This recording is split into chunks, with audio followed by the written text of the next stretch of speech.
পোশাক অলংকার থেকে শুরু করে দামি অনেক কিছুই সংগ্রহ করে রেখেছেন কিয়ারা আদভানি।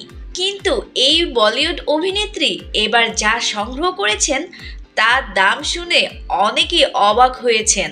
জিনিসটি হলো সাপের আদলে গড়া বিলাসবহুল ব্র্যান্ডের একটি বেসলাইট ঘড়ি, যার দাম 47,000 মার্কিন ডলার, টাকার অঙ্কে 51,70,000-এরও বেশি।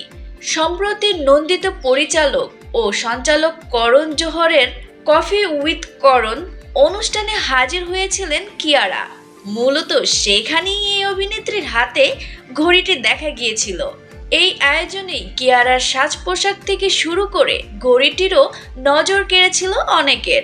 তাই ঘড়ি সম্পর্কে কৌতূহল প্রকাশ করেছিলেন ভক্ত অনুরাগীরা।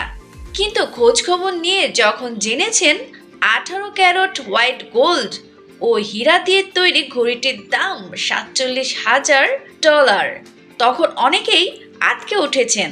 তবে অনেকে আরও অবাক হয়েছেন কিয়ারার হাতে এটি আর দেখা যাচ্ছে না কেন। অনেকে এখন প্রশ্ন করছেন ব্যবহারের জন্য নাকি সংগ্রহ করার জন্য ঘড়িটি কিনেছেন। কেউ কেউ আবার প্রশ্নও করেছেন এটি বিশেষ কারো দেওয়া বিশেষ উপহার কিনা। কিয়ারার হাতের এত দামি ব্রেসলাইট আপনাদের কেমন লেগেছে কমেন্ট করে জানান।